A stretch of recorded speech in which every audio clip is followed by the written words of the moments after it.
What's up, believers? Welcome to Make Us Believe, a wrestling podcast by fans for fans. I am one of your hosts, Michael. I'm your other host, John. And today we are coming to you on the heels of the Royal Rumble. Well, I mean, technically off the heels of Raw after the Royal Rumble, but same thing. Yeah. I'm gonna lead it off the same way I do every episode. John, what are your thoughts, man, on the Royal, on the Rumble? So overall, it wasn't bad. It wasn't one of my favorites. There weren't a lot of surprises. I was expecting more. I I don't have a massive issue with how things played out. Like I said, it could have been a little bit more surprising. I didn't love I'm not a big fan like you of the Saudi shows. This one felt a little, I don't know. It felt like a lot of the crowd didn't really follow as well, so they didn't really know what to get into, what not to get into. Also, I'm not sure if it was just the lights in the stands, but man, it looked like a lot of the stadium was empty for some of it. Overall, I'd Oh my say, God. like it was a little weird, but overall, I'd probably grade it a B minus. It really wasn't bad, but I mean, I would have picked probably a different result for both Rumbles and both matches. So, it was all right. It was okay. I can't say I hated it, but it was just kind of floating in the middle for me. What about you? Um, I agree with approximately 90% of what you said. Okay. They kept putting out that fact of like the stadium had been built in 20 days, a month ago, 20 Yeah. days ago, whatever. This was a dirt lot, and now there's a stadium here. And I get that, when you're in another country and stuff, that's, do by their laws or whatever, like they do whatever they want. They can just build up stuff. And if you haven't seen things get built in the Middle East, it's actually like quite the spectacle. Like legitimately, we're talking, they do put up skyscrapers in like months, guys. Like this is not a joke. Like it's crazy. Watching a time lapse is just like watching little worker ants build something just nonstop. It's crazy. So that is impressive in and of itself. I I will agree. give it that. The venue looked cool.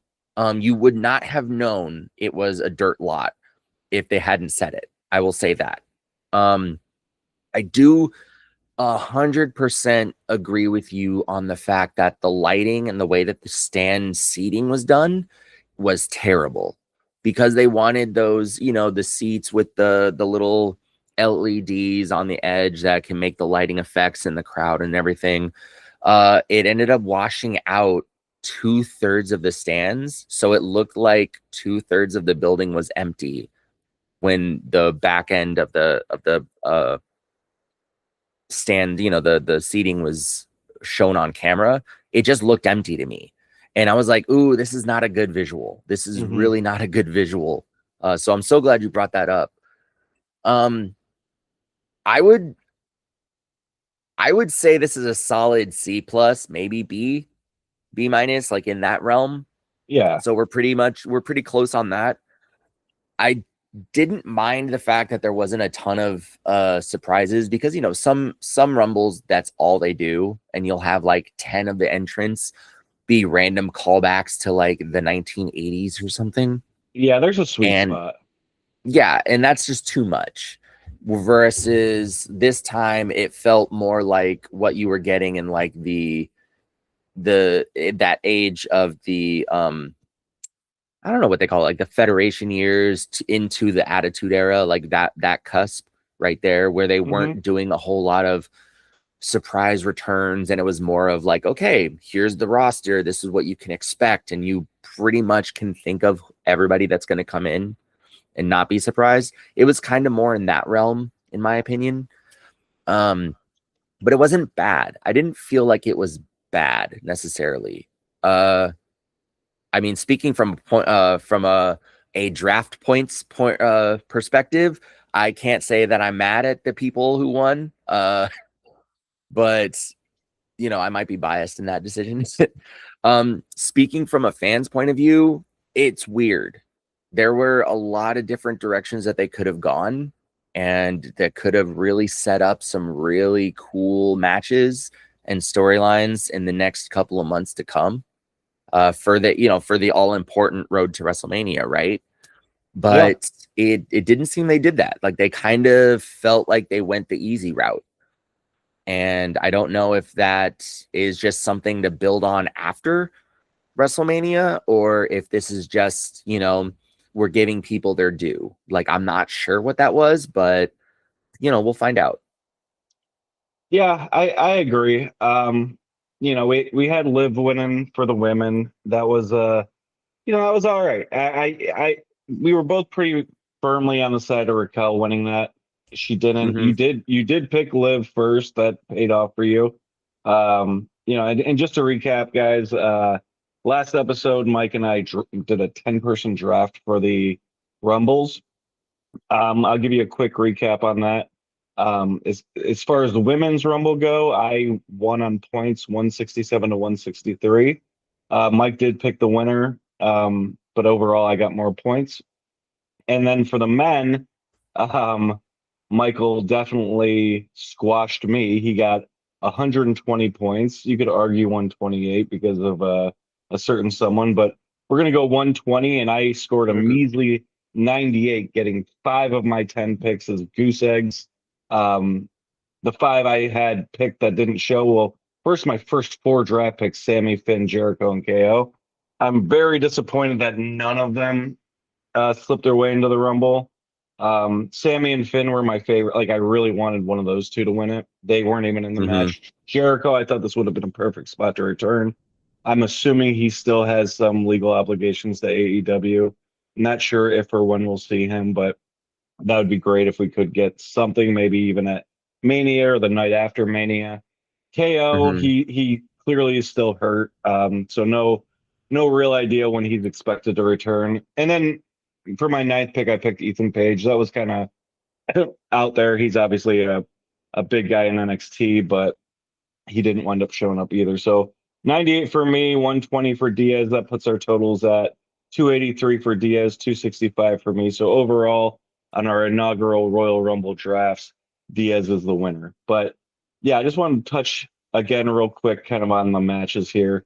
Like I said, I didn't want Liv to win going into that match, but as the match progressed, she really did do some cool things. She eliminated Raquel and then basically laughed in her face. I thought that was a pretty cool spot. And then when it got down to the final three, it was really well done with Liv sort of taking over and getting the win when they were all hanging out there. Again, that was another cool spot. So I thought Liv looked really good there. And then as far as the men, again, Michael drafted Roman Reigns with his third pick, so he got good points for that.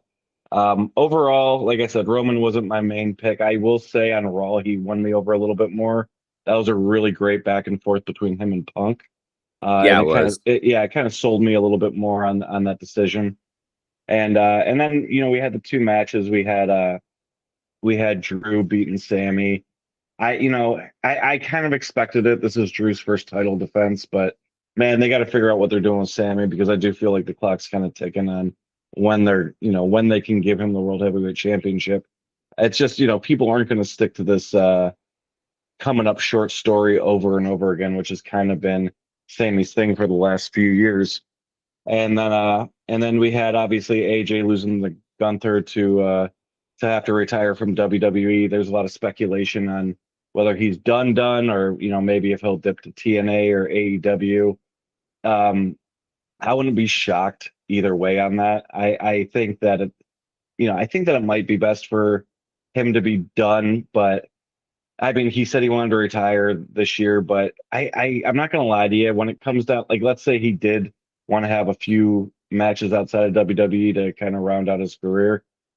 As much as I want to say it'd be cool for him to go to TNA because that's where he kind of established himself. He's I don't even know if you could argue it, but I'd say he's the best TNA wrestler of all time. And Yeah. if you've only watched him in WWE, like he is a great wrestler, but he's a little bit more strong style nowadays. When he was in TNA, he was a high flyer, man. And he did some really crazy stuff that he never does in WWE. I don't think people realize how impressive he was in TNA. So it would be cool for him to go back there and have some matches. But the fact is that when he left TNA, nope, I don't think there's a single person still on that roster that he was on the roster with. So if he did go anywhere else, I hate to say it, I think that AEW would be a cool spot for him, especially, Tampa just went there, like that'd be a cool match. But also like a lot of his old friends from, the New Japan and Ring of Honor days are over there. And, you could have some really cool matches. So if he was gonna do something like that, I would probably prefer him go to AEW, which would make me tune in more too. AEW the last couple of years for me has been lacking in storylines too much, and I feel like if you're a major promotion, that's too important to kind of skip on. They kind of rely more on banger matches, which they do have a lot of, but to me, I need stories more than I need matches. Matches like a good match is like a cherry on top, but I need a good story if you're a major promotion. So, but if AJ went there, I would absolutely be tuning in more. I've been thinking about it even with just Champa going, but just kind of see what they do with that. But if AJ went there too, yeah, I'd have to check it out a little bit more, pay a little bit more attention to it. But those are just my thoughts on the pay-per-view. Did you have anything else to add to what you thought about the event as a whole? Um, Not a whole lot. Like it feels it like I agree. I don't know what they're gonna do with Sammy because I mean, what do you have him do? Like win the elimination chamber and go up against Drew again? Or Yeah. is he just relegated to middle of the card until Drew loses the title and then he gets another shot at a storyline with somebody else? Like it doesn't make sense. No, And you and keep that's a building him great up as question. this total, yeah, you keep building him up as this ultimate underdog. But then Yeah. if you never let the underdog win, it doesn't matter. No, then he's just, And I hate to say it, he's just kind of a loser at that point. yeah, exactly. And I mean, I'm sorry, but Sammy's too good of a wrestler um to be a loser. Like he's I just too agree. good. It doesn't make any sense. So No. I don't I really have no idea what's going on there. And I agree with you. Like I don't know how long they can keep it up for, but they got to figure something out with him, man, because the crowd wants Sammy to have a belt. And quite frankly, I would say, he's one of the few people that I'm like, no, he deserves it. He does So deserve it. it's not like we're sitting here saying like, hey man, give him 18. You haven't given him Yeah. one, but give him 18 so we can pass John Cena. No, we're saying give Sammy one. Can we Yeah, give he him deserves one? one. Yeah, he deserves to be known as a world champion in this company. So what do you think they do? I mean, and who knows, right? Like WWE is very unpredictable. So you want things to happen. You don't know if they're ever going to. How I would book it is I'd have him win Elimination Chamber and I would have him go back after Drew because, with that loss at the Rumble, he's now 0-13 against Drew. And then who knows what his record is in world title matches, but it's got to be at least 0-5 or at least, right? I So, think what they said was this was his 12th loss to Drew right. in one-on-one. So he's 0 for 12. And I think it was either his fifth or his sixth time challenging for the world title, one of them, on Yeah, either rendition of whatever they were calling the world championship at the time. Because we've gone through heavyweight title, universal title, undisputed, like all of these different iterations of right. it. Yeah, So I think it was his fifth time going up against it. So yeah, when he goes up, if they take him to Elimination Chamber and he goes and challenges Drew again, it'll be the 13th time that he's gone up against Drew, and it will be, I think, his sixth time challenging for a title. yeah. So I think that you have him win the Elimination Chamber, and then you have him go after Drew, and then it's unlucky number 13 for Drew, and Sammy winds up finishing his story, which I do think has kind of become important. But again, who knows? This is just how I would do it. If WWE goes in a completely different direction, I'll be a little disappointed, but I won't be surprised at all. But to me, I think that the real ones want to see Sammy get one. And what better place at Mania? You didn't want to give him the Rumble, fine, whatever, but we still have an opportunity there with Elimination Chamber. I'm not giving up hope yet. I still believe. No. Yeah, I'm with you. I think giving him Elimination Chamber and then going off to beat Drew. I feel like this storyline isn't finished, so that can kind of continues going on that one, so it's not like a weird um like almost kind of like just straight up pivot to somebody else into another weird storyline going into Mania kind of thing. Like, you don't need great storylines in the road to WrestleMania. Like, as much as that pains me to say, like, you don't really need it, because it's the it's the chasing of the title at the biggest stage of them all, like, kind of thing. So the storyline itself is built in, so you don't really need a whole lot of build up for it. But this one is nice because it has the backstory in it. Yeah. Yeah. So having him take Elimination Chamber and then conquer Drew at WrestleMania to become the new I think undisputed champion would be fantastic. We know that Punk's off the market because Roman's going after Punk. Yep. So yeah, Drew's the only one left. So whoever wins Elimination Chamber is going after Drew. I think putting Sammy in that position would be the right call. Like, it would, again, he goes to WrestleMania, he beats Drew finally, he gets the title finally, and he gets to do it on the grandest stage of them all, which is, that's the dream. That's the childhood dream that every single one of us, playing with our friends in the backyard always dreamed of. So we've proven this, right? Like, we've shown, even if you pivot off of him just because you're making him a champion at WrestleMania, it doesn't mean that you're making him an eternal champion. You're not going 1,300 days as champion at that point. We saw it with Jay. He was champion for all of like 3 or 4 months, maybe. Yeah. And then they took it from him. So, and then now he's like tagging again. So, I mean, like, Sammy could be world champion, and 2 months later he could be, vying for the United States Championship, for all we know. And that could just be the thing. But Sammy deserves that 2 months. I think that's what I'm trying to say. I agree. I don't know how they do it afterward, because with the Universal title, it's they played it a little differently. The world title, it's not super uncommon to have a shorter reign. With the Universal title, with the exception of Cena, and that was more understandable just because I think they wanted him to get that 17 and have him tie up some loose ends on his career. So he didn't have it for that long. But besides that, everybody's had a pretty long reign.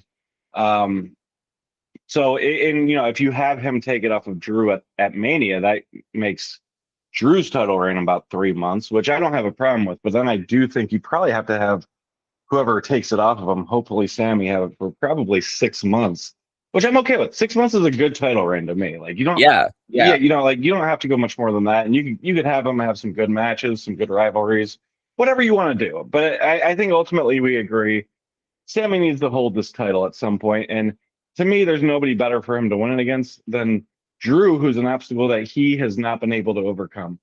I'm sure in his long, really impressive career, he doesn't have a losing record against anybody like that. Like, where he's fought him 12 times and hasn't won a single one. There's no way. Like, that's kind of unheard of. So for him to finally, again, finish his story against not only capturing a belt that's always eluded him, but also getting a victory that's always eluded him. I just think that would be truly best for business. Not just what I want to see, but actually good for the story and the company. Yeah. No, like you said, it writes itself. I agree with that. Yeah, it does. It does. It writes itself. There's so many things in there that just make sense. Yeah. I don't know. Again, in case you all are wondering and haven't figured it out yet, I am not a professional writer for WWE, so I have no say in the matter whatsoever. But unfortunately, I mean, yeah, neither do I. That's what I would do. That's what I would do. The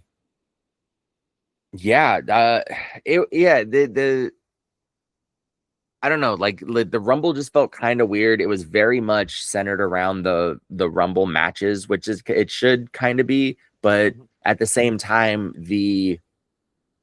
I don't want to say secondary matches, but the other matches on the card just didn't live up to the hype, I guess. Like, I'm not saying they weren't good. Like, the Sammy Drew match was great, but it almost was like you just kind of like didn't care. And I'm wondering how much of that was the crowd, like you said, like not super being into it or what. But we've said this before, like the Saudi events always just feel like a glorified Raw, Yeah, they do. like a They Raw do. with way more pyro or whatever. And this one felt more in that realm of a PLE or what you would expect from a PLE, but it didn't feel like a Rumble to me. Like it didn't have that same like oomph or whatever. Um, I mean, No, hell, the crowd in Philly for Raw was um pretty much more up there and tuned in. And I understand that that's Philly. Shout out to Philly if you're listening. mhm. But yeah, like they just, it's the real difference between, you can tell you had 10,000 plus 10 to 15,000 or whatever in Philly, and then you had 25,000 in Saudi Arabia Oh and or yeah, in Riyadh, yeah, in Riyadh, and you could tell that like the 10,000 plus in Philly knew what was going on for sure. they definitely knew the And assignment. they knew the assignment. They got that, and then it kind of sucks when you have a bigger atmosphere and a more engaging crowd, literally less than half your size, and they are still Yeah, giving you a that better atmosphere from it. So and again, I'm not trying to shit on Riyadh or the crowd base there or anything like that. I'm just trying to like, hopefully this gets out, hopefully creative is seeing this, executives are seeing this, like, hey man, we're not getting the same reaction out of this, and it literally affects the product.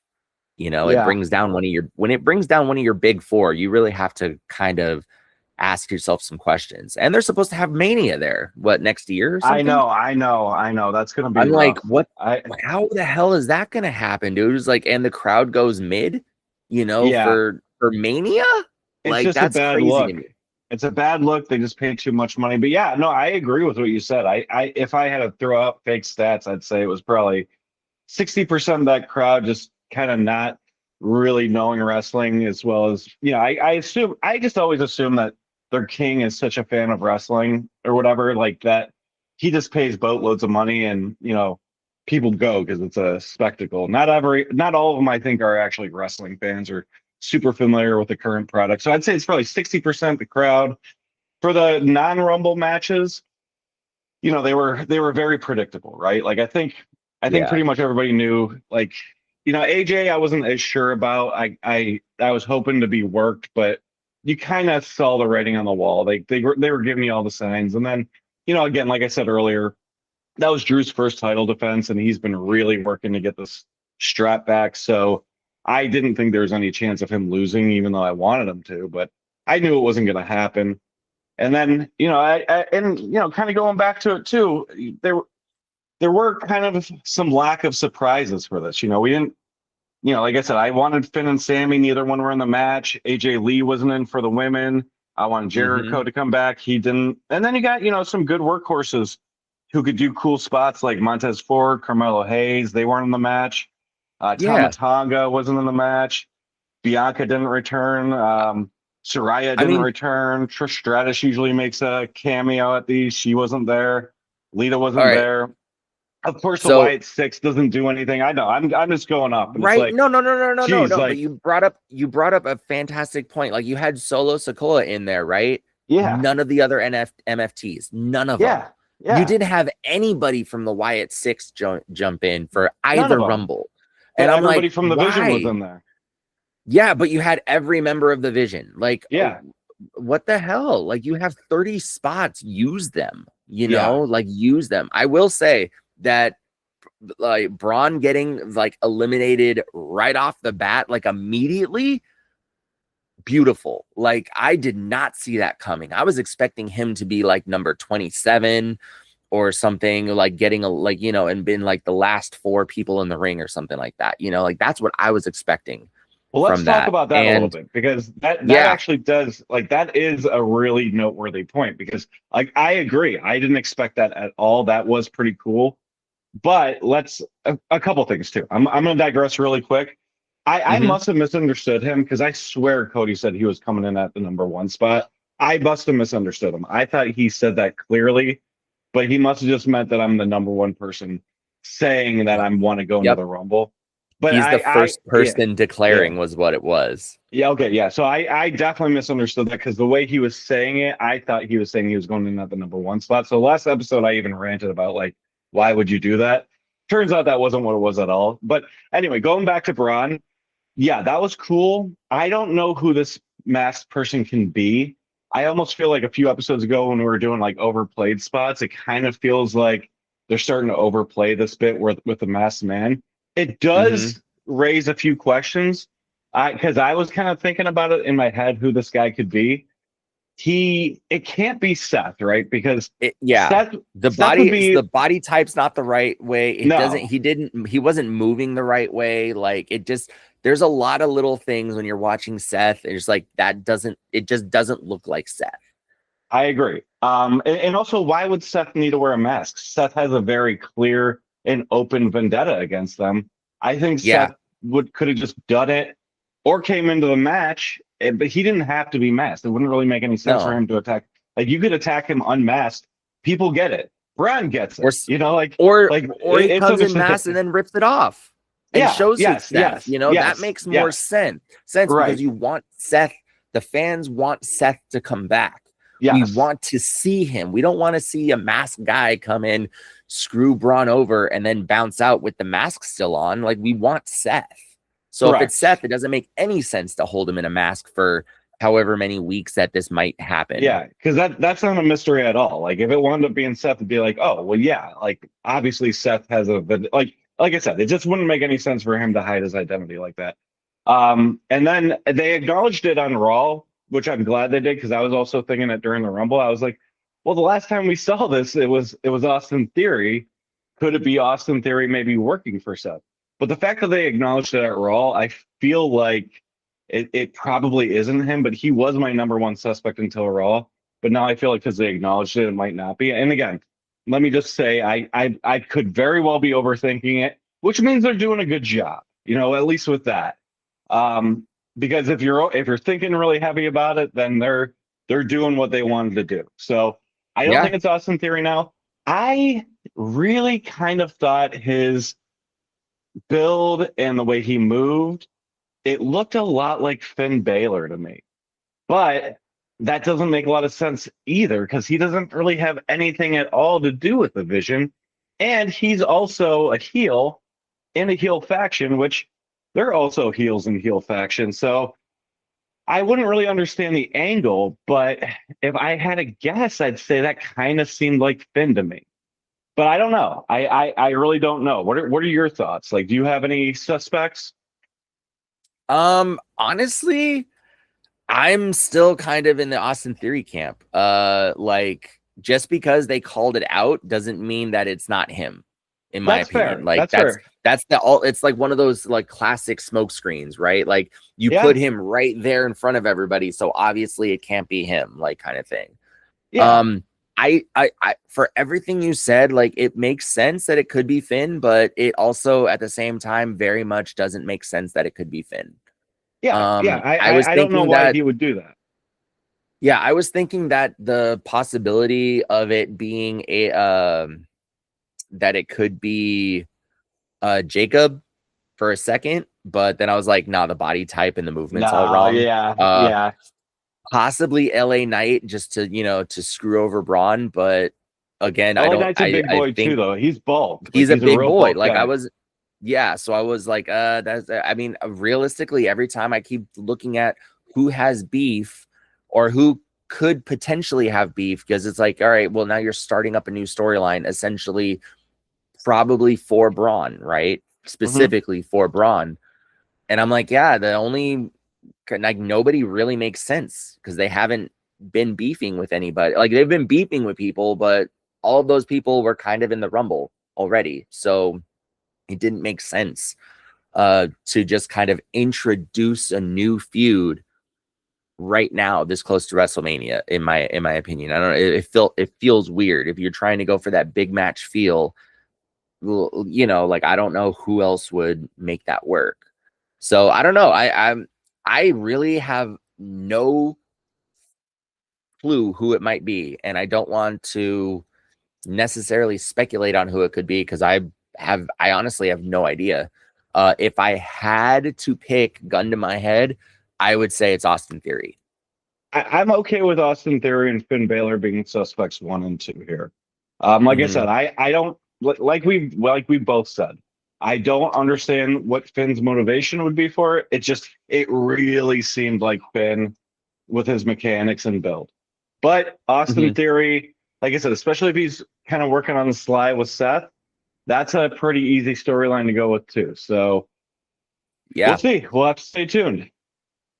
we will indeed. But I did like that swerve. I didn't like it for my score wise, but it ended up working out okay in the end. But I was like, damn, man, are you serious right now? And then Yeah. can we just look? I'm gonna do this. It's justice. Can we talk about Oba just for a second, man? Yes, we Like have to. We have to. we knew, all Very, right, I would have loved if he just debuted. If they didn't do the vignettes, if they didn't show the video, of yep, him saying, "Oh, in Riyadh," I would have loved if it was just the ruler's music. I would have yep. loved that. I agree. They fucked it. Whatever, fine. You they did that. We all knew it was happening, so I guess they steered into that to try and get some extra eyeballs on it or whatever. But again, we don't work for creative, neither here nor there. So the fact that he comes in at number one and does what he does, they set that man up correct, in my opinion. Like if you're not going to have him win the belt, like you're not going to have him win the Rumble, right? Which, let's be honest, he's just getting called up. It doesn't make sense to have him win the Rumble. I agree. We I agree. But it I was a knew that strong going in, performance. but the performance they had him do is like, hey, we're gonna take Oba, we're gonna put him in at number one, and we're gonna have him go until like deep in the match. On top of that, we're gonna have this guy go toe to toe with Brock Lesnar and make it so you can't really see a difference in size between him and Brock Lesnar. So you know how big this dude is. Yeah, Like yeah, and he he, and he he did. did. He Yeah, looked really he strong. He was the 18th person eliminated after coming in yep. at the first slot. He had 5 eliminations, which was the most for the men in that match. Very impressive performance. He looked like a star, and Yeah. I'm very excited about Ober right now. I will say I I didn't yeah, love him squashing the Viking experience. Um, but I yeah. mean, the Viking experience kind of is what it is. I know I'm calling him the Viking experience. I'm never gonna stop calling him that. Even though I loved him as It War is. Machine back in the day, but like Yeah, like they've kind of tooled those guys around a lot. Like they've had their fair share of tag team success, but I mean, we probably haven't seen them in 2 months. If they didn't have that squash match, we probably wouldn't see them for another 2 months. So it makes sense, yeah, but like they're just like constantly getting buried by this company. It doesn't matter who's running it. So I feel a little bit bad for them because there was a period where I found them enjoyable, but yeah, I mean it's a bad look for them, but it's a great look for Ova. Like again, just those are two big guys who again are multi-time tag team champions, and he just went in there and annihilated them. I was watching it with my wife, right? And she's Mhm. all like, "Oh, like this is Oba. This is the guy you were talking about." And I'm like, "Yeah." And she was watching as he went in and did that to Eric and Ivar, and she just like the first one was when he got Eric up and just yeeted him halfway Yeah. across the ring. And then immediately after he does like that big backdrop to Ivar, and I'm like, are you kidding me right now? And she's like, I need to see that again. You need to rewind it because I Hell don't yeah. believe what I just saw. And she's all like, he's big and he's strong. And she just made that realization, right? She's like, look, I know that they're helping him, to get them up, they're helping him get the body up or whatever. But still, those are big dudes. And I'm Those like, are I big I dudes.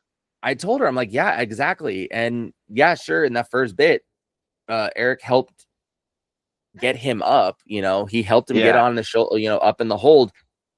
After that, when he yeeted him across the ring, that was all Oba. That was all Yeah. Oba. And you can tell because that explosiveness that he got him up with just wasn't as much there.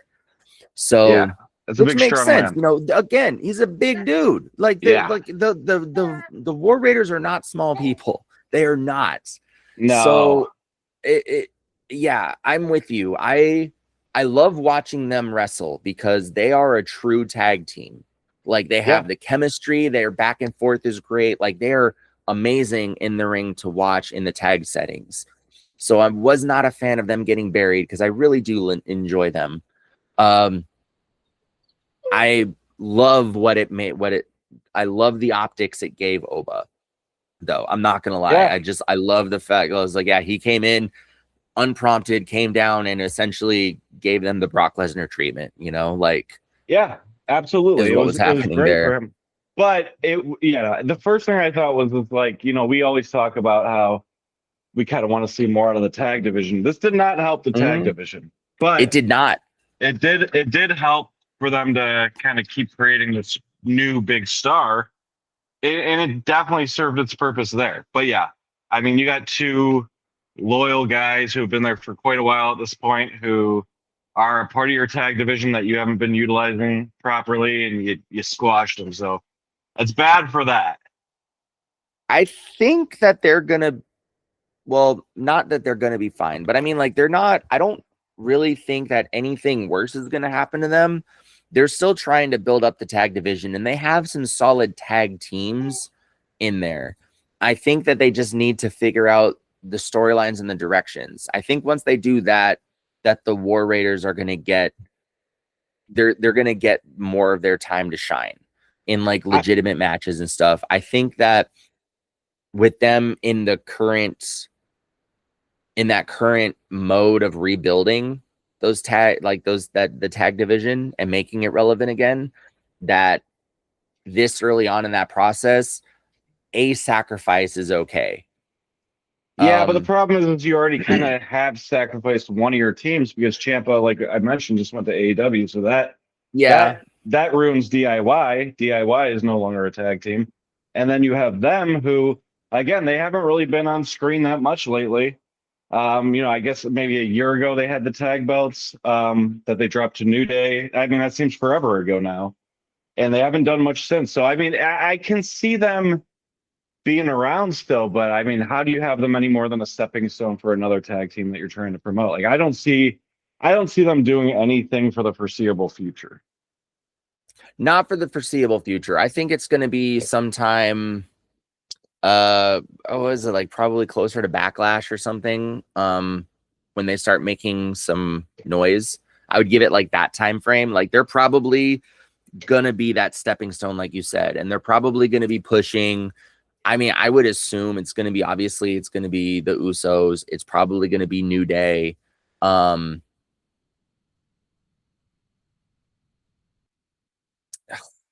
Trying to think who else. This weird That's the thing point between the though. That's the Wyatts, the point. Yeah. Wyatt sticks and the MFTs. Like it's like I think that's gonna go on for a little bit, but I don't know how long past Mania that goes. Well, yeah, Like I think eventually they they're gonna might have have to their get big, their yeah, they're gonna have to get their shoot, what is it called? That lantern back. So I yeah, mean yeah, they still have some story to say, which what does that mean? How do they get it back without winning the tag belts back? yeah, exactly. So I think, I don't know. it has to burn out. I think that as long as the War Raiders are there and continuing to perform in the ring, even if it's in a losing effort, that they'll stay on the roster. Which at some point your tag division is not deep enough right now to totally ignore them. So if they're on the roster, at some point you're gonna have to rotate them into a main event storyline for the tag team titles. Like you're gonna have to. Otherwise, you need to let them go and bring in more tag teams from NXT or you just are gonna have to kill the tag division. Like those are your options, because you can't just have a Roman Reigns-esque thing where they just, somebody holds the tag belts forever and they never go away, they never But lose. again, when do they do this? Because you called up Axiom, who I don't remember the last time they had a tag match. They're on TV. They've had some singles matches. They're not doing anything in the tag division. And then you called Yeah, up DIY, and you did nothing with them. that Again, like they had some yeah, tag success early on, but then they were just doing single stuff, but like together, they're not putting any creative effort into the tag division right now. And I do no, hope that they no. do it, but yeah, it's a little discouraging. Yeah, it's they have realized, I think, and we watch this, right? And we see this happen at least once every couple of years, every 3 years or so, where they forget they have a tag division at all, and there's nothing going on with it, and everybody is doing the singles pushes, everybody's doing Mhm. the single stuff, and then they suddenly realize, oh wait, we have a bunch of people. What do we do? Hey, we could put them in tag teams and tag matches and stuff, and then they try and rebuild the tag division, and then they get to a point where it's actually taking off and doing well, and you have some solid tag teams, and it's actually exciting to watch, and then they forget about it, and they're like, okay, on to the next big singles storylines, and they Yeah, totally abandon the tag team division for another couple of years or so. So I I think right feel now like we're this in is the yeah, no, go ahead. it's a cycle. It's a stupid cycle, and Since Ruthless I'm just Aggression, it seems like it's been a cycle, like for yeah, that long. yeah, no, and it really has. I mean, and it sucks because you really see it like with the women's, like the women's tag titles were introduced and almost immediately fell into this same cycle. So now we have to take women from that are in the main event picture or being pushed for the main event picture, and instead throw them haphazardly into tag teams so that we even have enough tag teams to justify a division. I know, Like and again, I know it's this was they're 2 years falling in a ago, thing. but you had some good the Iconics like Yeah, they were made to be a tag team, and then you cut yeah, them, and they were entertaining. I loved the Iconics, and they I cut did them for too. pretty much they broke them up, and then they cut them both pretty much the same time, maybe a few months after they broke them up for no reason. It's like you have a tag division now, and you have a perfect tag team that's entertaining that the fans like. It's just I don't know. It's a little maddening how bad they are at booking tag teams for long periods Yeah. of time. Well, and the thing that I've seen that WWE does, or rather doesn't do, that other promotions do, is the double champion stuff. Like you Yep. can have somebody be a tag champion and a singles champion. Like you can have that. Like, and they don't like to do that. So you're either a singles or you're a tag, and you don't mix the two typically. So I mean, if you were willing to mix up divisions and like let people be multiple champions and stuff, not all the time, obviously, it should be a special thing, but if you were willing to even let it happen outside of NXT, then you would have options. Like you have access then to tag teams, you have access then to single stars that you can still push in multiple directions, multiple storylines, sometimes at the same time, that still end in the same place. And they for whatever reason don't like to do it. I don't know if they think that it cheapens the belts or whatever. And like sometimes it's like gimmicky, like who's Monet right now is like Yeah. he set the record for the most titles held by anybody in Right. history at Yeah, like and 15 or 16 or something. That's you'd probably ridiculous. I super get that. it's ridiculous, but like it's ridiculous because you'd probably only recognize like three of those belts. Yeah, exactly. And I'm like, cool, it's fine. You run around in the indie promotions and like buy a title essentially, or however they do it. I don't Right. know. Again, I'm not in the industry. I'm not a promoter. This is the closest to the industry, unfortunately, that I am. Um, but like you're running around with all these titles. Like I understand it's not a video game and you can't have one person be every champion. I super get that. Like the closest they came was Roman, right? Mhm. Um and yeah, it should be something super special, but you know what? Like, hey man, if it you can do it. Every once in a while you can do it. It's just like they avoid it like the plague. It doesn't necessarily need to cheapen a division or a person or the title.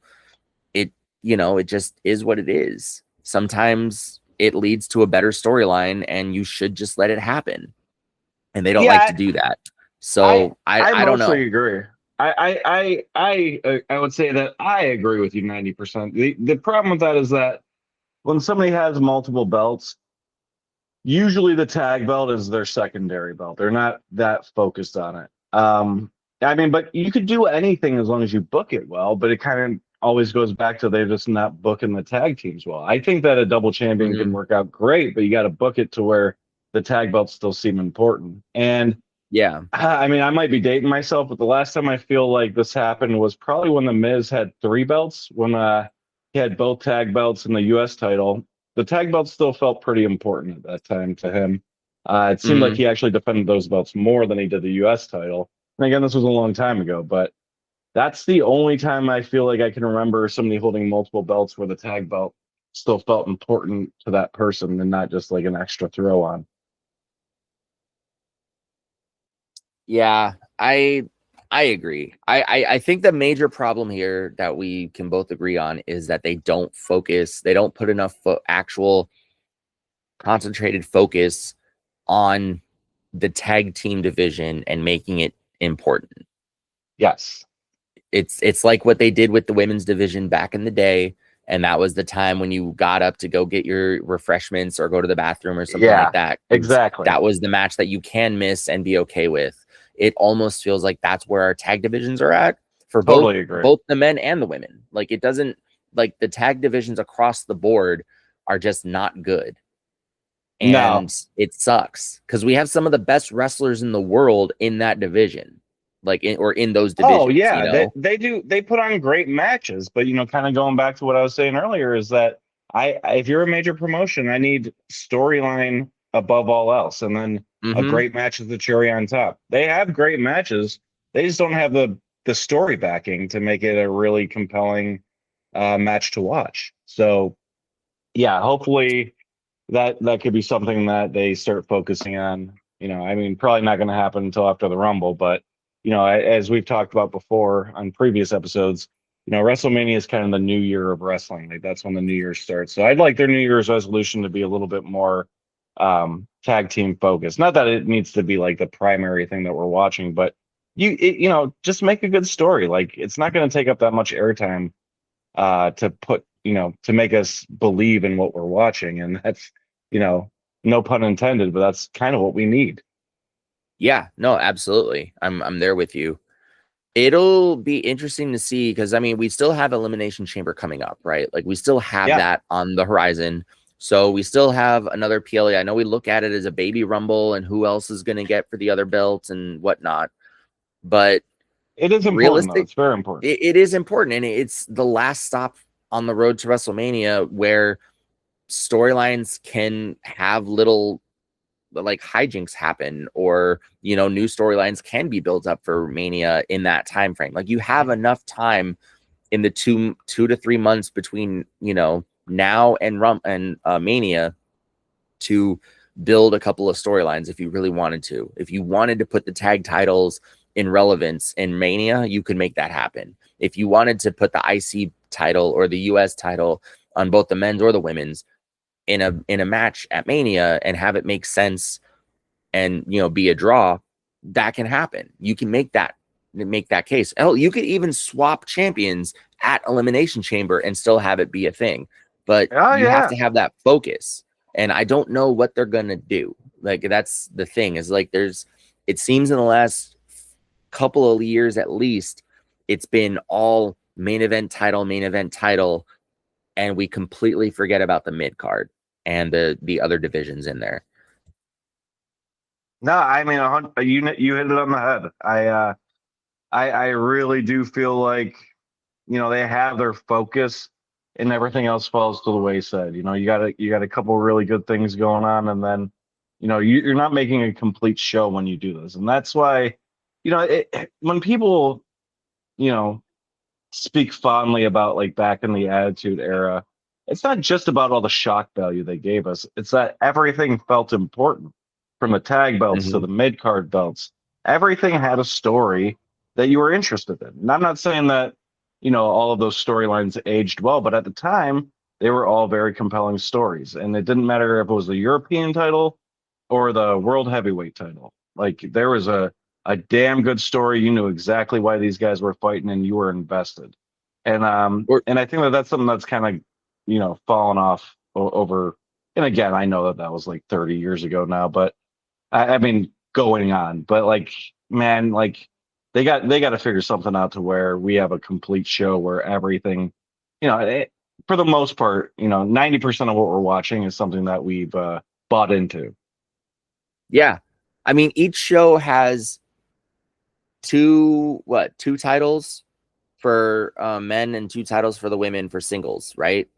So that's Yeah, yeah, two people at best, at absolute best, you could have a fatal four-way match leading up to that. So that's eight people out of a roster of like what, over 80 or something like yeah, that. yeah. And that's like per show. So you can It, have at best eight people going for the singles titles. Another what was that? Be eight for the tag or whatever for each side. So yeah. you can't you there's not enough space for titles alone, which is my next point. Was like why you said everything felt important. Not back then, like every storyline felt important because everybody was going out and giving their all and like overperforming almost to try and give us a great show because their company depended on it, kind of thing.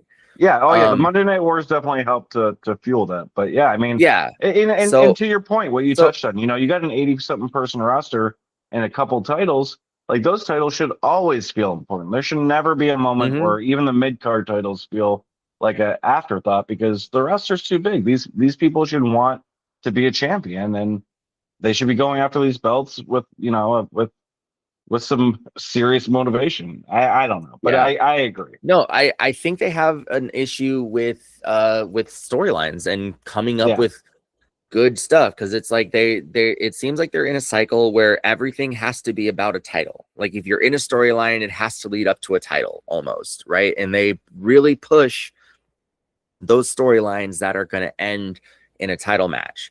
But like, Yeah. what about all of the other stories that are out there that don't require a title? It's like right now Yeah. you have Cody and Jacob, which is going to be a fantastic storyline, hopefully, and like Mhm. the matches they're going to have are going to be great. But and there doesn't need to be a title belt for that to happen. It just has to be animosity, and they're selling that so well. Like I'm really invested. I want to watch that. I agree. But like it shouldn't be this whole angle of like you can just leave that Cody versus Jacob. You don't have to be like Cody versus Jacob with the winner eyeing their next shot, at the title or whatever. It doesn't have to be that. It can just be this. They can just hate each other enough to want to beat the hell out of each other. That's okay. So And I, I I think that 100% creative forgot agree. about that. I 100% agree. But you know what's going to happen? What I would guess is going to happen is that they're going to make that because it all Cody and Jacob's feud stems from Drew. So I think that they're going Yeah. to have.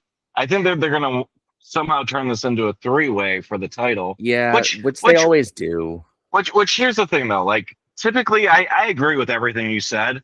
In this situation, I kind of get behind it because it does make sense from a story standpoint. And also like you have Drew have another title defense. You could potentially have Jacob and Cody continue their feud on the Mania, but then you have Drew have a successful title defense, and then you could set him up for whoever wins Elimination Chamber, hopefully Sammy, and he kind of sheds himself from that rivalry, and then like I said, I don't have a problem with Cody and Jacob having a longer feud. I think that they could both. Well, Cody could use some time away from the title picture. I think that that would actually be healthy for his character, and then having a feud against Cody would be awesome for Jacob. Jacob is viewed as a powerhouse, but he's still new enough in this company to where a rivalry with Cody, who's like the top guy in the company, would help him. You know, give him the Cody rub. Yeah, absolutely. I don't want this to turn my fear on this is because they love their oh no, they'll never see a triple threat coming. They'll never see a fatal four-way. It always ends in that, dude. Like every Yeah, time you put the extra person in there, we know what's gonna happen. So it's not yeah, surprising, creative, fun fact. You're overplaying that shit. Um, yeah. but but I really don't want this to turn into, well, Cody and Jacob have a big blow up at Elimination Chamber and Raws and stuff, and then they quote unquote settle their beef, and the winner does go on to challenge Drew at Wrestle or get or just interjects themselves into the title picture. So then, if let's say Sammy does win the Elimination Chamber, now he's in a match with Drew, and now random person out of that feud, if not both of them, get thrown in, and now the match is a triple threat or a fatal four way. I don't want No, to see that because it's not I would exciting. hate And that. if Sammy wins that, it doesn't mean that Sammy beat Drew one on one. Like he, Totally agree. you know, so I don't like that aspect of it because it doesn't make it weakens Sammy in that or I'm just using Sammy as a degree. The hope is real, guys. Okay, I Yeah. really want Sammy to win that belt, but I want it to be a one on one again. Make the title worth it. Make the storyline leading up to that title worth it. Make that grind worth it. Don't cheapen it at the last moment because you want to cheap pop by adding in another person. Like it sucks. And Yeah. yeah, I don't know. I just they don't focus on the storylines as much. They want to focus directly around the titles and not necessarily everything else they can be focusing on. And it's upsetting. I don't know if you can tell, but I'm No. upset by that. No, um I mean, even though this is our Rumble recap episode, like with the Rumble ending, it also is a well, what road are we on episode as well, because yeah, they inevitably go hand in hand. You know, like all right, yeah. so the Rumble's done. We kind of have our we're officially on the road to WrestleMania now, but there's still Hmm. so many question marks that we don't. You know, it's hard to predict because there's still a good what 2 3 months until Mania, so Yeah, it's hard to say exactly where they're going to go with some of the stuff. You know, we only yeah. really know Roman and CM Punk at this point, and everything else like we got to figure out as we go. So there are a lot of question marks. There are a lot of paths they can take, and hopefully they choose one that's best for the fans because you know you never know, right? We've seen plenty of duds in our days that you know things have been getting better. But you just never know. You never know. Not every year could be a zinger, and you know that's always in the back of your head. So there's some healthy anxiety that comes with us trying to figure this out as true fans. That's 100% accurate. And you have to look at everything through the scope of every storyline is a double storyline. Like Yeah. everything right now that we're watching builds up to next week, to next month, to Elimination Chamber, but ultimately all of that also feeds into WrestleMania. And then on top of that, if you want to look at the meta view or whatever from way up, all of that feeds into what's going to happen for the next year. You know, like Yep. who are we Yep. looking at? Who's performing? Who might get injured? What might happen? You know, what storylines do we want after WrestleMania? Because the show doesn't stop like just because Right. it's there. There's still a Raw that happens 2 days after or the day after WrestleMania is over. You know, the day 2 of WrestleMania, which I don't like, but whatever. Yeah. Um, you I know, agree. like Sunday hits, WrestleMania finishes, there's Monday the next day, you know, like that happens and you have to be ready for those storylines going forward afterwards. So it's tough. And it's one of those things as fans that we always are doing is like kind of Yeah. enjoying what's What happening right now? now, but also looking at what could be Right. and what might be happening and stuff. So I don't know. Yeah. I have a question for you. Going Okay. completely off topic, kind of building into this on the road to WrestleMania business. So we are looking at the rebuilding of the tag divisions. Do you think that there's going to, it's a two-part question. Do you think that there's going to be an emphasis put on these belts at Elimination Chamber? And uh with the Bellas declaring themselves part of the tag division now, what the fuck? I guess would be the second part of that question. I Yeah, really so have no. Yeah, I got you. The first buildup is real serious, but then the second part is like, seriously, why? Like, what do we need this? Like, what the hell? What is this doing? What does this bring? What does it build? How does it help? You yeah, know, so I mean, we've talked quite a bit about our thoughts on Nikki Bella's return in previous episodes. Recap, we're not very impressed. we're I'll not say, fans. yeah, I'll say again, there was never a point in their career where I thought the Bellas were very good. If you look at their prime, like there just wasn't much. Like they were hot and the twin magic was kind of cool. But for them, I would say, yeah, they're absolutely a tag team now. They came out on Raw, cut a shitty promo as is the Bella way. And it Dude, almost looked like they were trying to be faces again at first, but like uh, credit to them if that's what was happening, because they definitely realized that the crowd wasn't there for it and they kind of turned back into heels with it. But it looked like they were looking for a really warm reception that they didn't receive. And I do feel bad for in them because Philly, yeah, in yeah, Philly. yeah, yeah. I just I feel bad for them. I can't help but feel bad for them because they're not going to get over. I think they overhype how over they ever were because they're Hall of Famers, Mm-hmm. and it's just there's just no place for them in this era. They're not Dude, necessary. I will say when Brie came out, I was like, oh, cool, but immediately I was like, they're not gonna have anything to do with her after this. Like it's gonna be just literally Nikki times two because she's gonna be on the roster again, and they like the Bellas just don't work. They don't, no. especially today. They don't work. So it's gonna be, it's gonna be more of the same. But yeah, I do think that they're in the tag division now. I actually do believe that they're gonna win the tag team belts at some point. Otherwise, bringing them back was so pointless. What I would hope, best case scenario, assuming that they do that, is that they'll give them the belts. Whatever, they're Hall of Famers. You had them come back. You got to do something with them. But then, like, whoever beats them, it's like, okay, well, we just beat a Hall of Fame tag team. You could kind of work with that a little bit, but watching the Bellas is brutal. It's just brutal. But then going back to if they're going to emphasize the men's in the next few months, I'd love to see it, but I don't actually see it happening. I feel like now we're on the road to WrestleMania. You haven't done jack shit with these titles.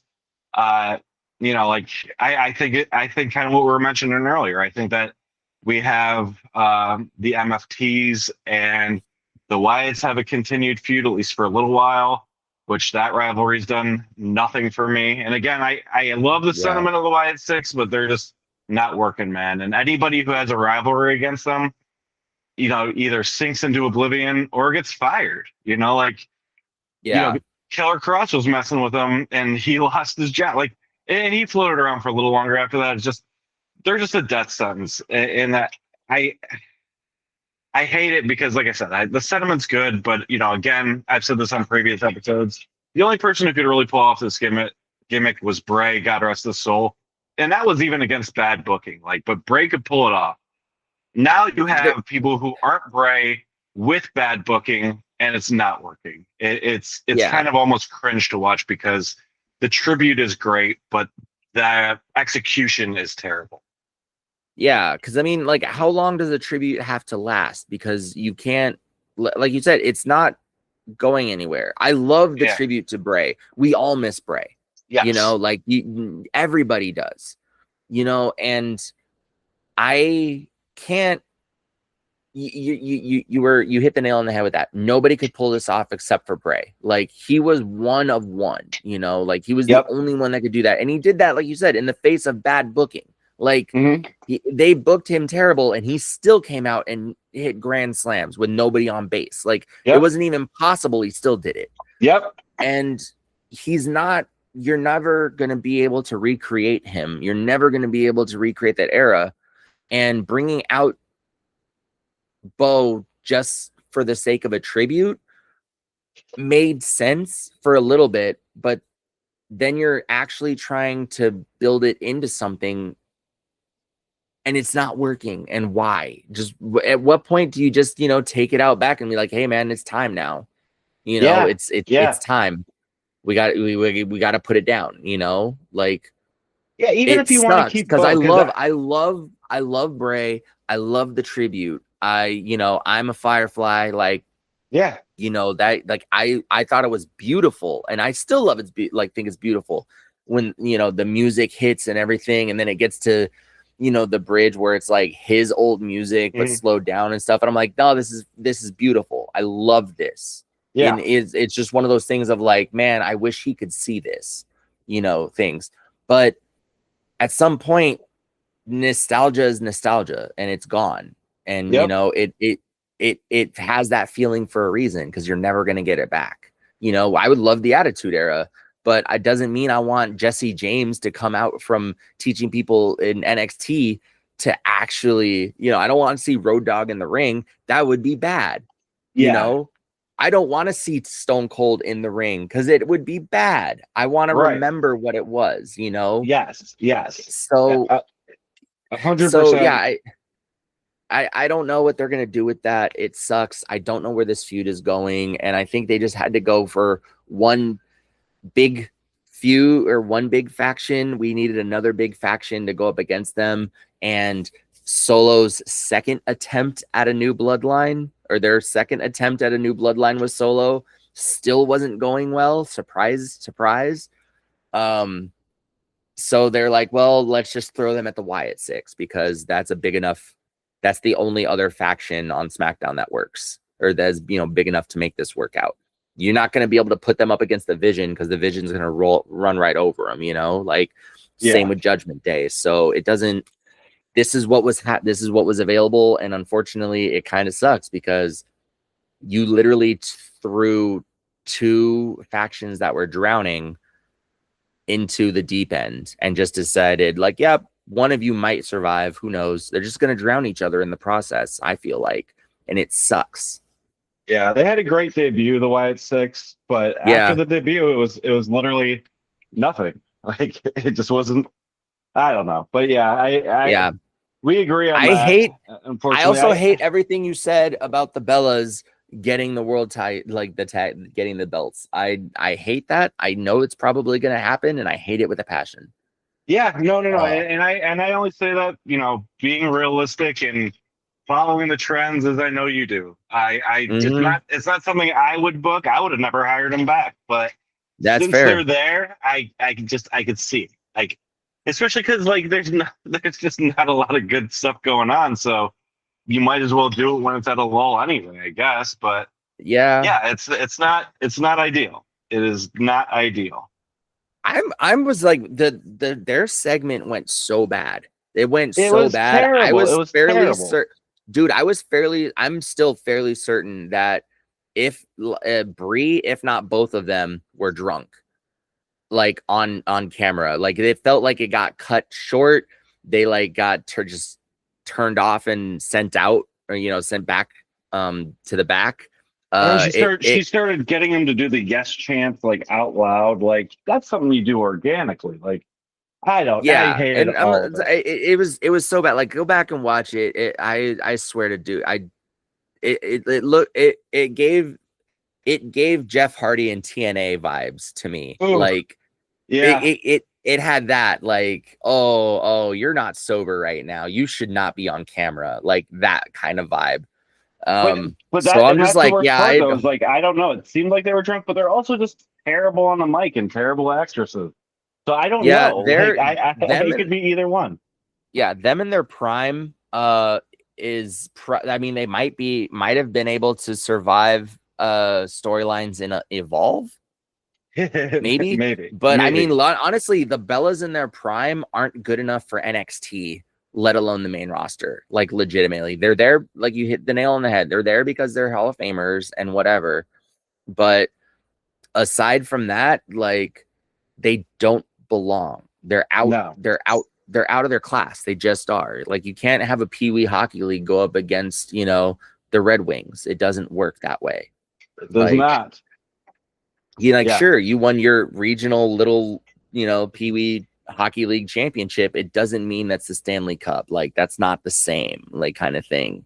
So, like I said, like they would probably fit in on Evolve where we could watch them on Tubi, Hmm. but like they're not here for this anymore. Like the business has passed them by, Yeah. and we're all better for it. But like, hey man, sorry that sorry that you might need money or whatever, but they should never have hired them back. Honestly, you were right about that. No, it's horrible. It's horrible. And Yeah. that's the problem too, is I don't even think they need the money. Like Nikki's done a million shows since then. Bree's married to Debray, who's still working at Mhm. AEW, like on commentary now, but he's still probably getting a pretty decent paycheck. Like, yeah, that's one I'll just never understand, buddy. Yeah, I'm there with you. I'm there with you. Um, Okay, so I knew this episode was gonna run long. Well, We're it's not up to finished. you. Do We're you not want finished yet. to? No, we're Yeah, I was not gonna finished say yet. we still So have to do our recap top fives. yeah, I know, but now we have to. But before that, even I want to Okay. do Rumble predictions here. We have Roman going after CM Punk. That's happening. Yes. Does he get the belt? Does Roman become the new champion, or does CM Punk beat Roman? That is a really tough question. I'm going to make my prediction, but I'm going to preface it by saying I have no clue. I really don't. And I don't even know what the right move is. CM Yeah, Punk, like, and listen, when CM Punk left, I hated him. When he came back in AEW, I was still watching AEW regularly at that time. I hated it. I thought he was a really weird fit there, and he seemed like just a stubborn, bitter asshole for the entirety. I will say CM Punk's come back to WWE very refreshingly. Like it looks like he learned lessons. He was ready to play ball. He's a company man. And I would be lying to you if I said I didn't like CM Punk again. I never thought I would, but I do. And he's been playing his role well. Despite his, very few seconds as champion before Seth cashed in and took it from him. He's been chasing this belt for a long time. Well, I mean, since he's come back, really. So he got it pretty recently. I could see, oh man, gun to my head. I think he give it to Roman, and I'm not even saying like because I don't know what I want to see, and I don't know what would be best. But Roman's been mostly absent for a couple years, right? So you're bringing him back now. I think if you're bringing him back and you want him to go back to being top dog again, you kind of got to give him the belt. But then, geez, it's like you can't have him have a short run either. So then he's going to have a pretty long title run, I'd assume.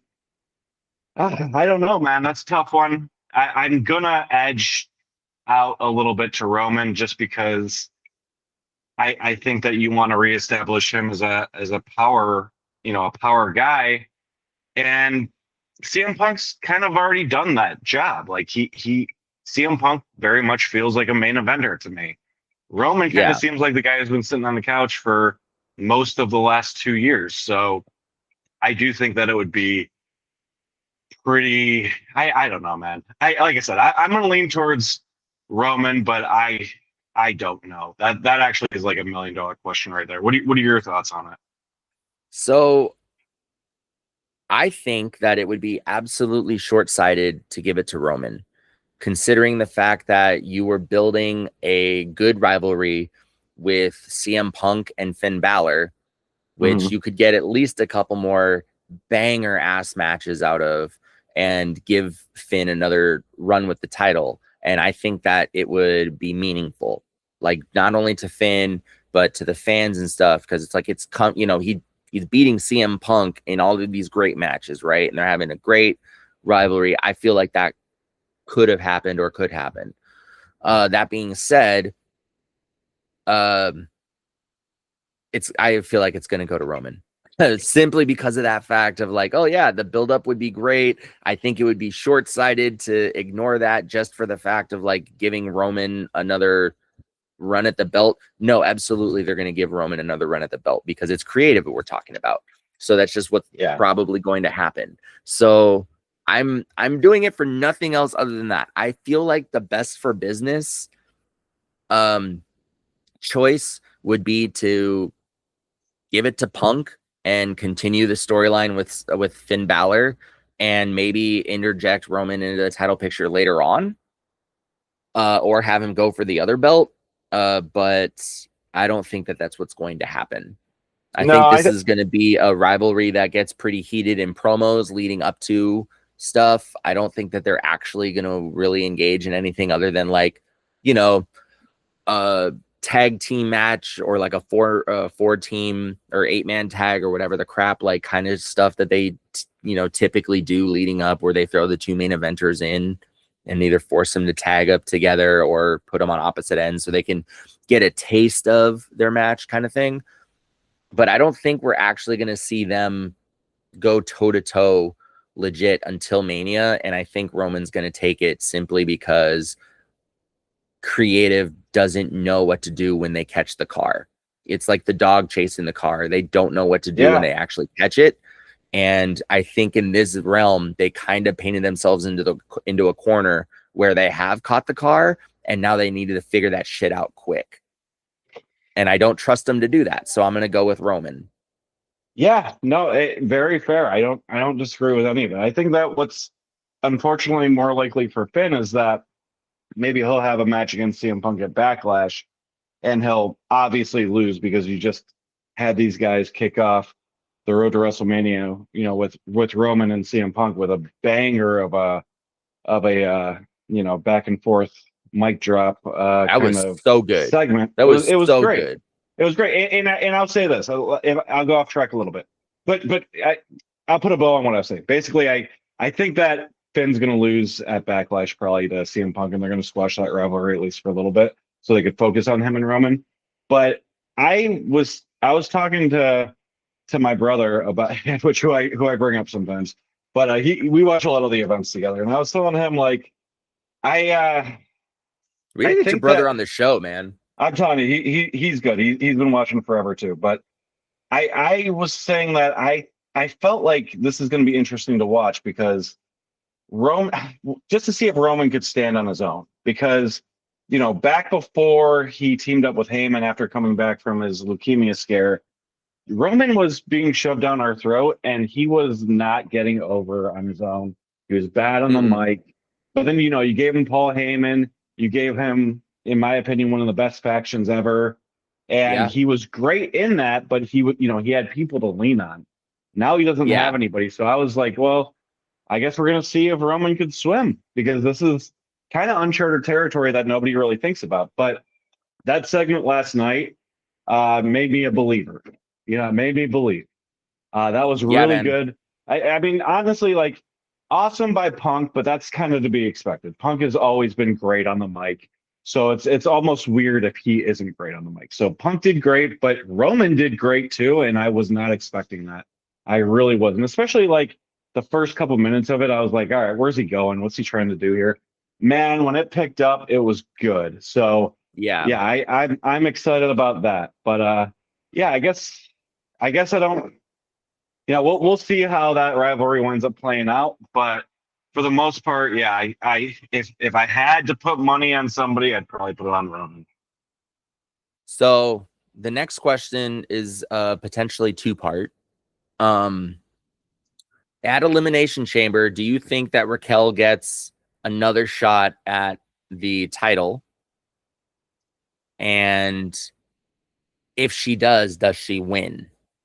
Well, that's a great question, and honestly, I didn't even think about that one, but I love that scenario because there's a little bit of tension out there with her and Liv. Liv tried to play it off, but you could feel the tension.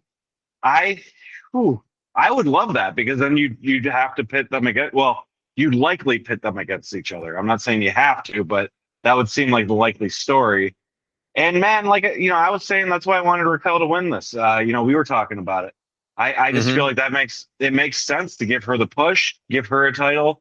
Like on a much lesser level, like kind of like the Sammy reason. Like she's been grinding for a while.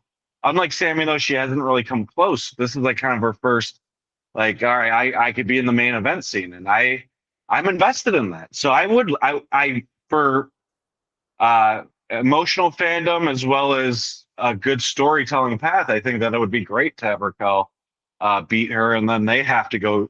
They wind up going against each other and seeing how Judgment Day fares during that. So Yeah. yeah, I wasn't even thinking about that, but that's a really good call, and I think that would be great. What do you think about it? Um, I think that that would be the setup, right? Because like we've mentioned before, Stephanie is kind of just floating around, like she's just treading water. She's not really getting over, but she's solid enough in the ring, and there's not really any other major contenders out there for the belt, especially this late in the season, as it were. Um, so with not only Liv eliminating Raquel, but Liv winning the title, I was like, oh well, you know, if Raquel wins, she's champion at WrestleMania. Why wouldn't Liv pick Raquel over Jade? If they're trying to make Jade out to be a monster, why wouldn't you pick that? But then Yeah, again, it's that built in, like you said, is like how does the Judgment Day fare after that fact? Because you have to account for that. Like, how does the clubhouse survive, kind of thing. So I'm wondering. I don't know. I think I think that would actually happen as it goes down like that. And I do think that if they did pull that out, Raquel would take the title for the second in their second round. And yeah, I think it would be Liv versus Raquel at WrestleMania. And I I don't just know if that means that like either Raquel is out or Liv is out, but I don't see both of them staying in Judgment Day, at least not long after that, I kind of. agree. I feel like one would have to go, but yeah, I mean, I was and I knew it wasn't going to happen, but it would have been nice to see Raquel win that, especially because Stephanie's coming off an injury that kayfabe Raquel kind of caused or at least aggravated. And I think you could have just jumped into the story right there. But yeah, if you have Raquel maybe win like some fatal four way to be able to challenge again, and then she winds up winning at Elimination Chamber or something. I don't know. I don't know how you do it, but that would be really a good story to tell, and that'd be interesting and fun. I would fully endorse that. And who winds up winning if it's Raquel and Liv? I don't know about that either. I think I would lean towards Raquel just because Liv's already established. Like Raquel beating Liv would be a big deal. That'd be a big defense for her new title reign. I think that would be the way to go. So yeah, I mean they got some options there. That'll be good to see.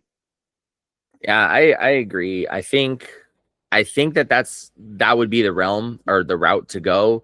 Mhm. I don't see Liv challenging Jade, because that was going to be my other bit. Is like, who do you think Liv is actually going to challenge? Because we don't know, and we might find out on Friday, kind of Mhm. thing. Because she said she was going to make her way down to SmackDown to tell or check things out.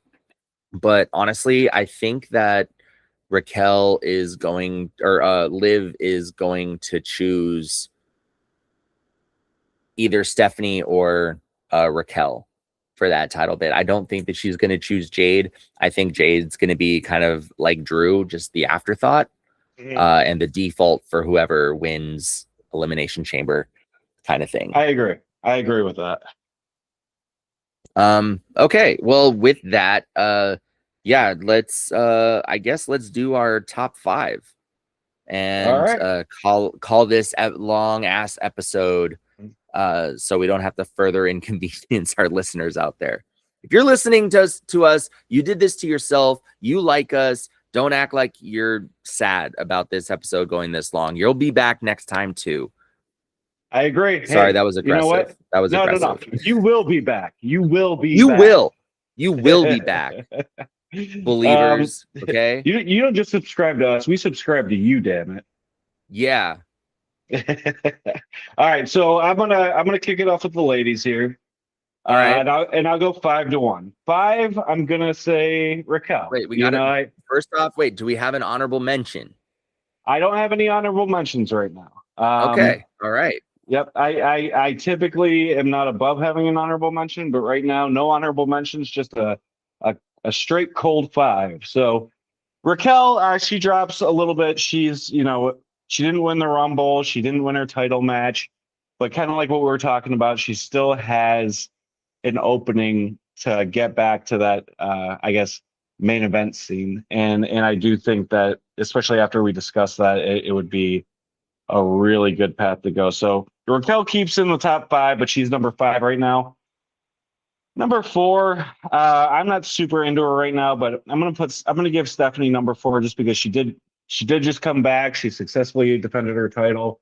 One way or another, she has to be a major player, at least initially on this road to WrestleMania, because she's either going to be who's challenged at WrestleMania most likely, or she'll be part of the story one way or another. And it seems like she's healthy. She looked pretty good there in the match. So just from I guess an inevitable story mode, she's got to be a big player. So I'm going to give her number four.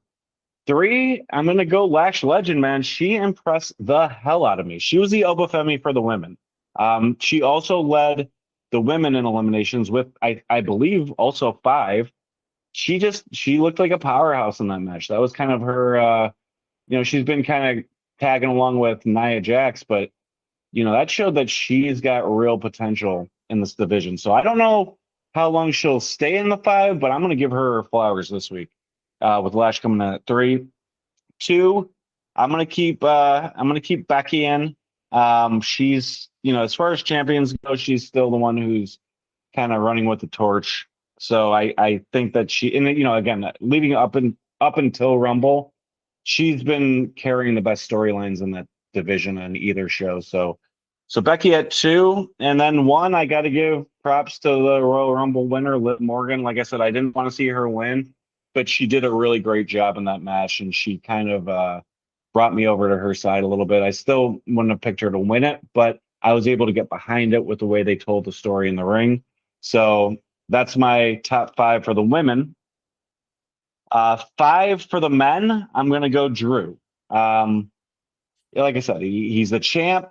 I know I had him higher last week. I might have even had him at number one. He drops a little bit just because he's not selected for Roman Reigns didn't pick him, so you intentionally or not, you're going to look like the weaker champion of the two, especially when shoot like on Raw, like Roman and CM Punk are just talking about Drew all the times they beat the shit out of him. So like that did kind of undermine him a little bit. I don't think that was Yeah. the intention, but like they kind of went on for a few minutes about all the times they beat Drew. So that made him look a little bit weaker. Very predictable Royal Rumble match where he beat Sammy, which I don't think most people were happy about, but everybody kind of knew it was going to happen. So Drew still has his place, but I wouldn't say it was the strongest week for the new champion. Four, I'm going to go Cody. Mostly just because he's still a central character on these shows, and there's a lot of. I mean, we kind of talked about anticipating his rivalry with Jacob, which we think is going to be good. The potential of him getting another title match with Jacob and a triple threat. There's just a lot of options with Cody. Um, yeah, so I have to keep him in the top five. Number three, similar to Lash getting number three with the women, I'm going to Obafemi. Just super impressive showing at the Rumble. Obviously a dominant performance on Raw, beating former tag team champs. So Obafemi jumps onto the list at number three for me. Number one and number two really could be interchangeable, but I'm gonna go number two, Roman. He just won the Rumble. He's coming back with a vengeance. He's going straight after Punk. They had a banger. Again, we've talked about it a few times this episode, but they had a great back and forth on the mic to end Raw. So I'm gonna go two, and then obviously number one is Punk. Punk is like I mentioned earlier, he's just doing a great job in my opinion. He's really kind of playing his part well. Pretty much same thing I was saying about Roman. Great back and forth on that last segment. He's shown that he's still got the chops to do it. He's still a very interesting character. And so one and two, like I said, I could have gone either way with it, but I'll give the number one spot to the champ. So that is my top fives for the men and the women. Who you got on yours? Um, well, first off, great list. I like it. Thank you. I think yeah, no, that was well thought out, and yeah, I pretty much agree with most of it. Well, no, strike that. I do agree with the list. I have different picks than that, but no, you were solid in your picks, and yeah, your rationale is on point. So I got it. All right. For the women, I did have honorable mentions. Not a requirement, but I did want to shout some people out in this because of their performances at the Rumble and whatnot. Um, honorable mention for the women, Kalani Jordan, Yeah, who yeah. A I Michigan State gal. okay, I'm gonna be real, and this is believers. Your boy Michael is not perfect. I just got back No. into NXT. I know it's a shock. I just got back into NXT not long ago. I'm still relearning the ropes, okay? And when I made my picks, I'm going to be full honest. When I said Kiana James, I was thinking of Kalani Jordan. I got their names messed up, and that was on me. That is why the fumbling of saying that Kiana James was on NXT and stuff and everything. Yeah, I was literally thinking of Kiana James or But you know what? Kalani She did. Jordan. They So both looked pretty good in the Rumble, though. I got to say. they did. Yeah. So I'm not mad at that, but I full disclosure on there. So when she came out, was she did come out, and I was expecting her to because she has been doing her thing in NXT. Uh, I felt like she did a really good job in the Rumble. Like she still had her high fly spots. Mm-hmm. Like she did her thing in there, and I'm expecting good things out of her. Like it's not always easy for someone to be like not a wrestler, getting in that next in line program and coming in as a gymnast or something, especially when it was like artistic floor tumbling or whatever, Yeah. like that's not easy. You're not a part of the business and you're dealing with a business that's very, very insular, right? And uh she had to fight, they're fighting against that and stuff, but she's taking it to it like a fish to water. She's like, she looks great in the ring. She's decent on the mic. There's still polish to be had and everything, but hey, she's in the right place to learn. So she gets my honorable mention. Number 5, Yeah, I like that. Jordan That's a good Grace. honorable mention. Oh, but yeah, Thank continue. you. I love Jordan So yeah, Grace. number 5, Jordan Grace. She had a very strong showing in the Rumble, and all of her stuff up to now has been solid to me. Like I'm actually invested in Jordan Grace as a character. I want her to win Elimination Chamber just so I could watch her beat the hell out of Jade. Like honestly, like that's what I want. I want to see Jade Cargill versus Jordan Grace. Like that's what I want. I don't They've know been if it's kind of actually building going to up to it. happen, but yeah, so I that is what I want to see. She's coming in at number 5. For obvious reasons. Number 4, Lash. Lash Legend Yep. was phenomenal performance in the Rumble.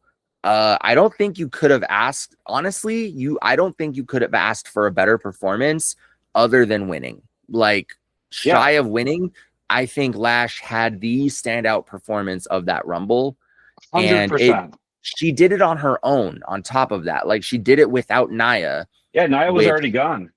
yeah, so Nia being eliminated at that point, I thought it was going to be your standard, oh, it's the big girl heel faction, like they're coming in to just as giants wreck shop and stuff. Yep. No, Nia's gone. Lash comes out and starts decimating people in a realistic way, not like, coming out and just overpowering people and stuff like that. Like, no, it was realistic. I really, really enjoyed watching her in the Rumble.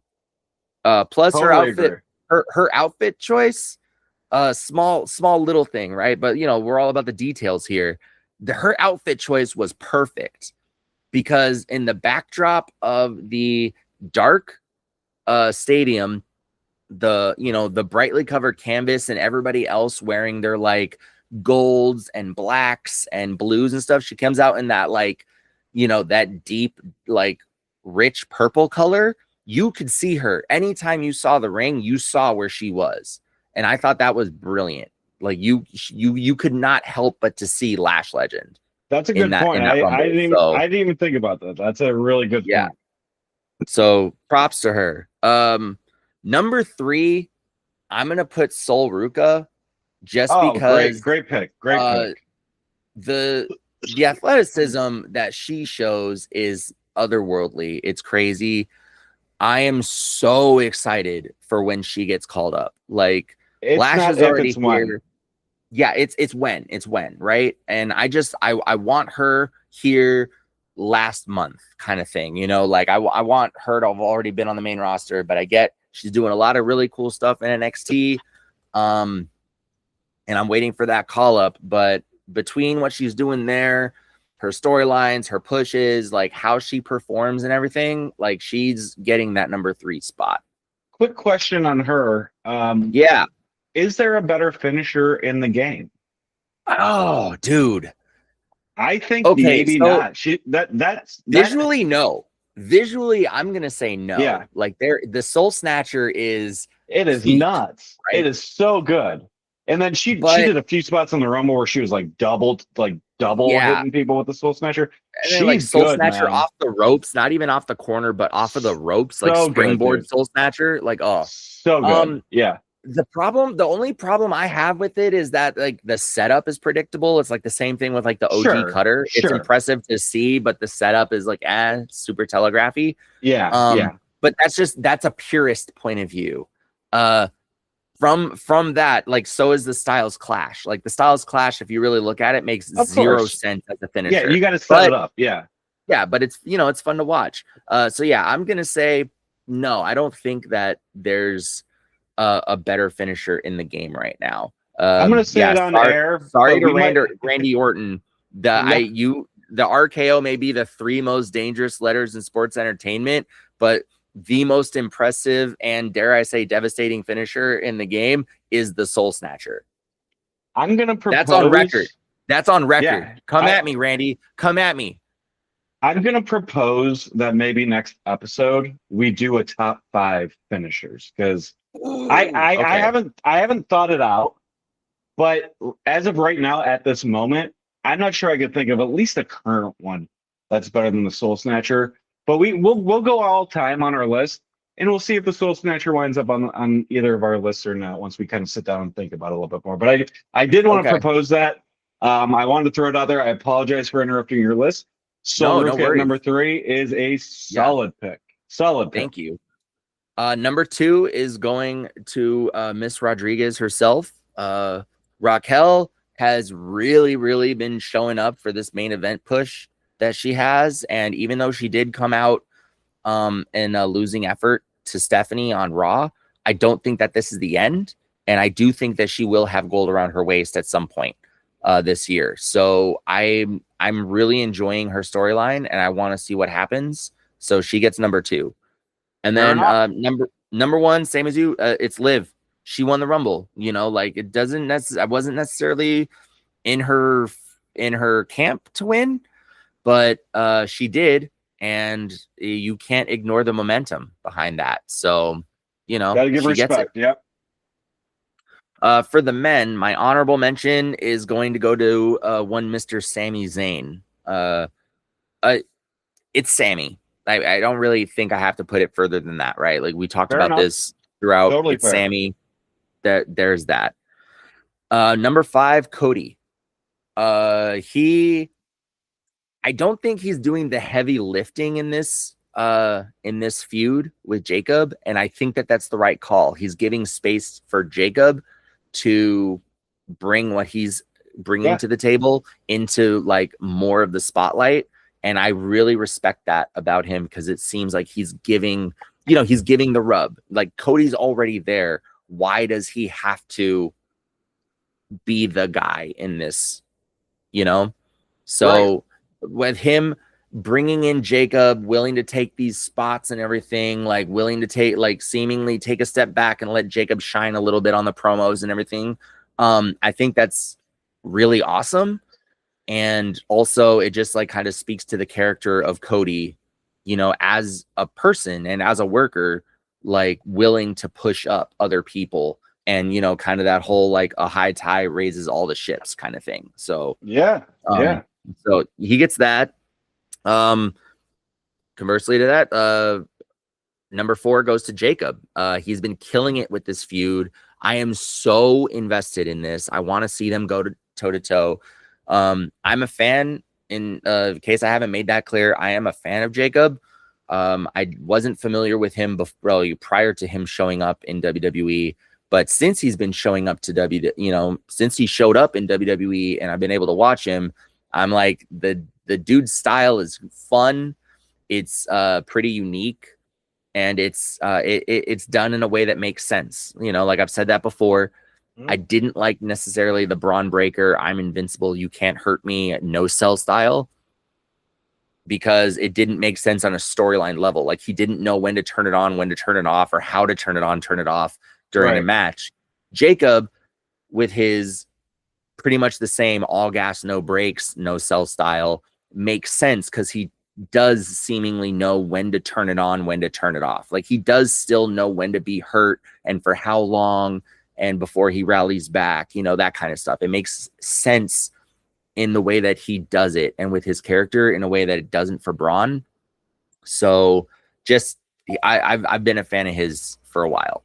No, you're right, and you bring up a good point with that too, because they're both pretty new on the main roster here, but you could tell Jacob's experience is showing. Mhm. He's had a longer career on the Indies.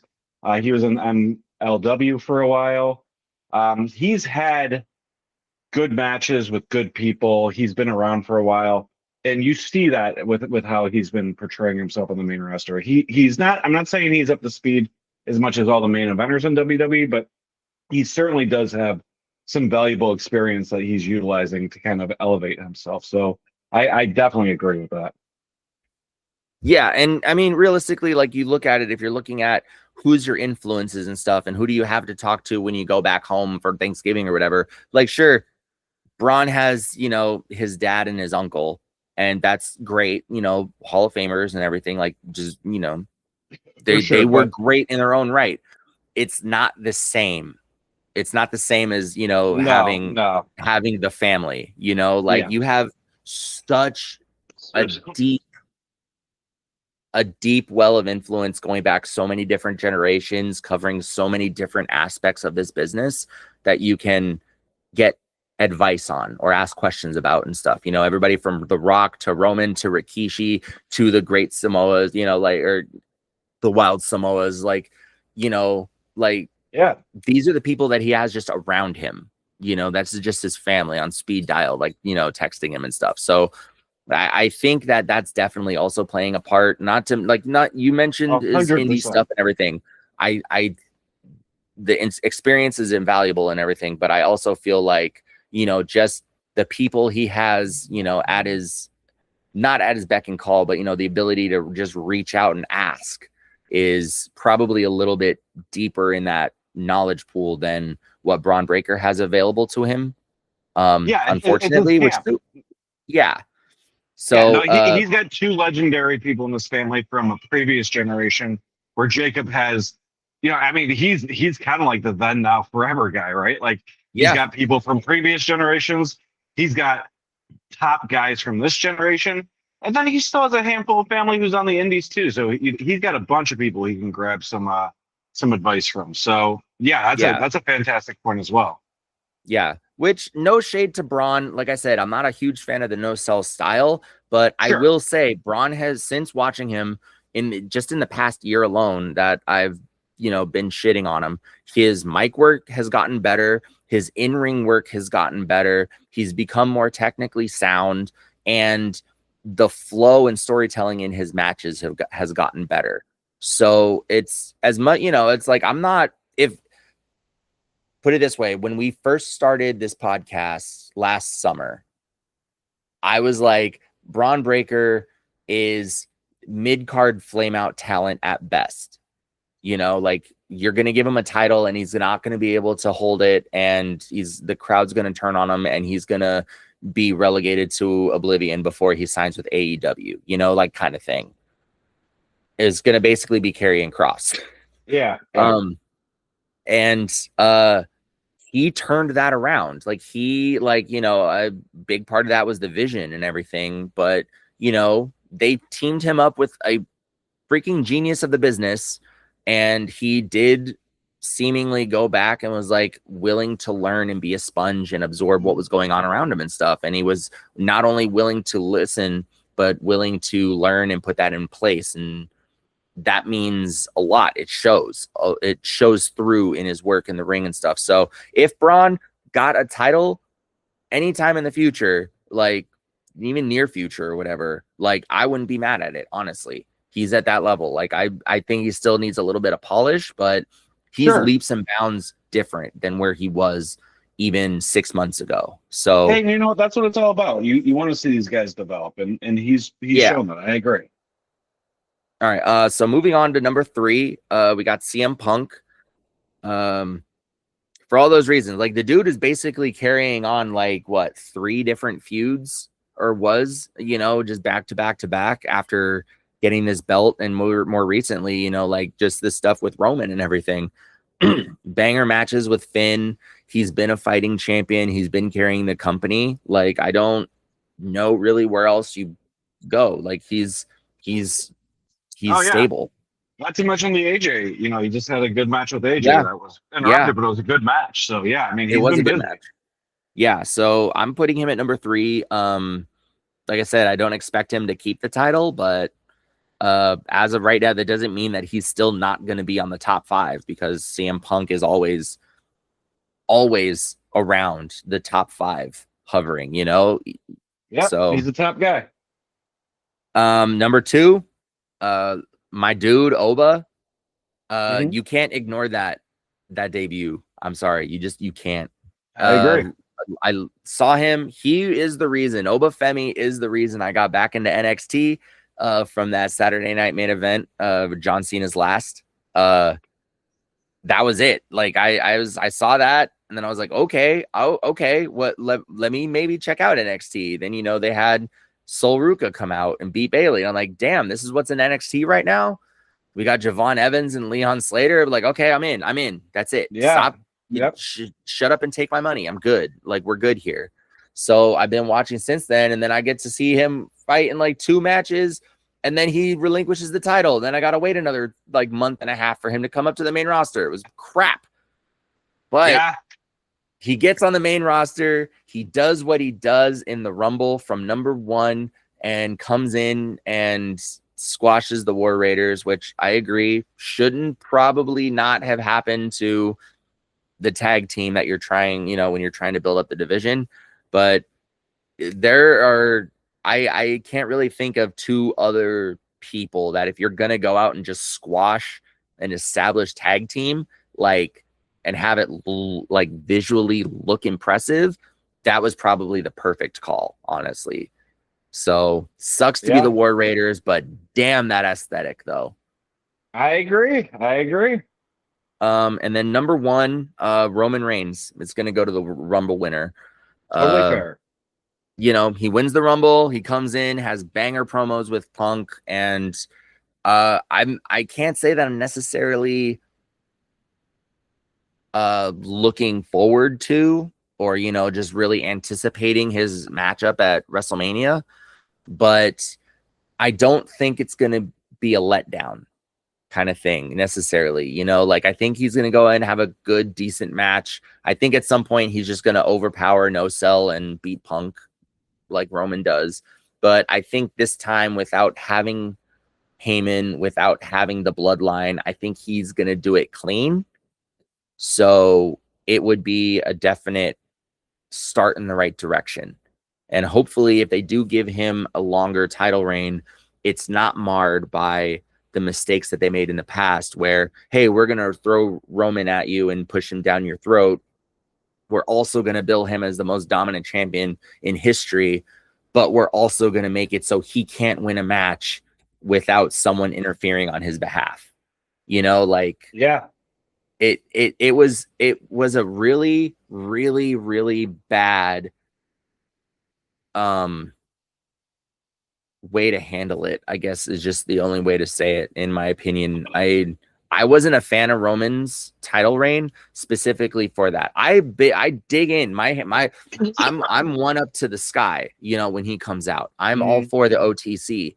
I wasn't while he was champion, because with him in the bloodline, we're supposed to, like I said, we're supposed to be celebrating this most dominant champion who literally couldn't win a match without Paul Heyman or Jimmy or Jay or Solo interfering in the match to save his ass.